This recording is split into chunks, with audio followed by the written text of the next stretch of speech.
Hi everybody, I'm Dana. Welcome back to Tuesday Tips for Leaders of Volunteers and continuing part 2 of my May metrics. Last week in our Tuesday Tips we talked about data storytelling and how to kind of craft a story to reflect the great things that volunteer services are doing and how you're building capacity for the mission.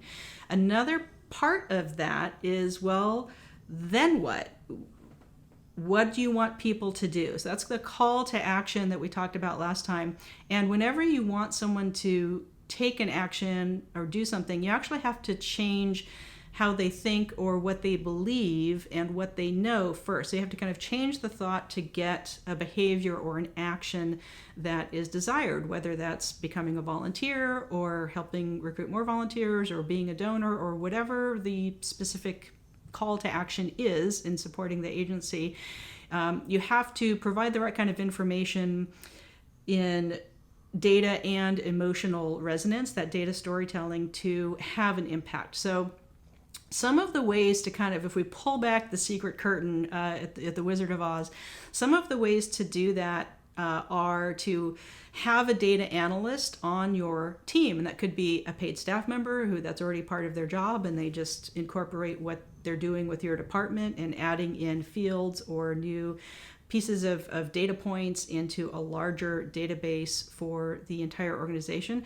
This can be most effective if you're in hospital or healthcare settings because they have a lot of different data tracking systems and a lot of regulation. And so getting volunteer impact on, say, patient experience is something that can happen if you're in that sector. If you're in any other kind of sector, you can still use a lot of these same templates, tools, techniques to move the needle and show and tell the impact that volunteers are having with the mission and in the community.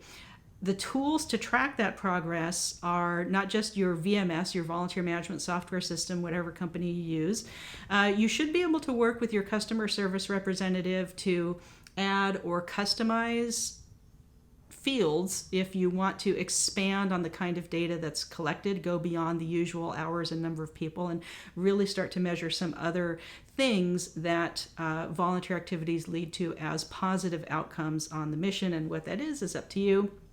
But a bigger tool that your organization may have if they're a larger nonprofit or if they're in something like the hospital, healthcare, hospice sector is what's called ERP, and that's Enterprise Resource Planning software. And that's a larger database that aligns accounting, procurement, risk management, compliance, supply chain, HR. It's really just a large overall operational type of software. And again, larger nonprofits, larger regional or larger national nonprofits often have an ERP, an enterprise software system.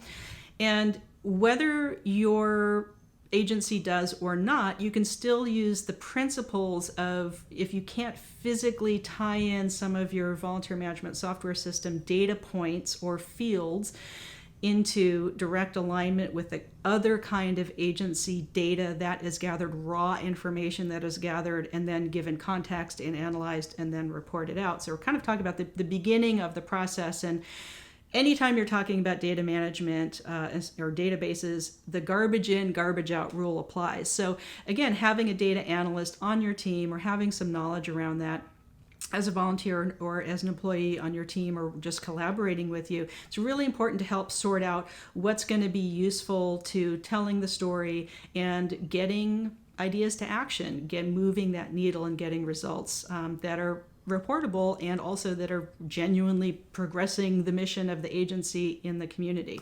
Now, in addition to kind of enterprise resource planning systems, really the core of that idea is that kind of software, that kind of approach is the vehicle for integrating people, processes, and technologies across the entire agency or chapters of agencies if it's a whole enterprise. And a key principle of ERP is the central collection of data for wide distribution. So it really is the central repository. Now, some of the ways, and again, I'm going to use the example that's easiest or most common from hospitals and healthcare, is integrating a patient experience or a client or constituent experience in another sector with other things that are measured within the agency that might be tied to funding and grants and revenue streams. So one of the ways that we can move the needle is break down the idea that volunteers are free. They're not. They do require resources, and volunteers give us a return on investment back to the agency. And I'll link to another Tuesday Tips I did specifically about ROI. But these are some of the things that you can kind of use from your data storytelling and use as inputs to enterprise resource planning system, but really finding which key phrases, fields, types of data that are measured from other departments in your agency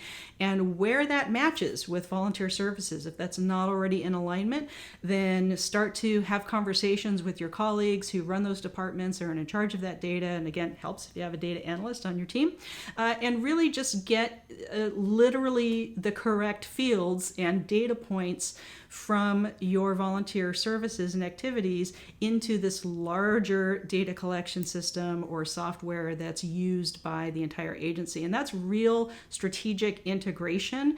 That's real foundational strategic planning. And I'm going to keep using the word alignment because it's a great word that gets you noticed and has leadership's attention when they see this as part of these larger report outs that you're seeing, that this is part of volunteer services, not only who's here and for how many hours, which is becoming less and less relevant, quite frankly, but how are you really changing hearts and minds and behaviors and actions among clients, among the community, among voters, among constituents, among patients, whoever you are serving within the community.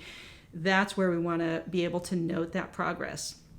And if this is a little technically overwhelming, that's okay. Everything is a learning curve. But ask how your metrics could be integrated into those larger systems, and also follow up with, is there a volunteer opportunity? Is there a new role, not just on this team and doing this kind of work, but is there a new role that the department that you're working with could have to support their work? So again, that getting that collaboration and that cooperation between departments, breaking down barriers and silos, sharing this kind of data and raw information, and getting results that are common goals for the whole mission, that's going to be huge. That's going to get you noticed. It's going to get the department noticed, and it's going to get noticed out in the community when your data storytelling pays off, when you tell the story correctly of how volunteers are having a positive impact in the work and mission of your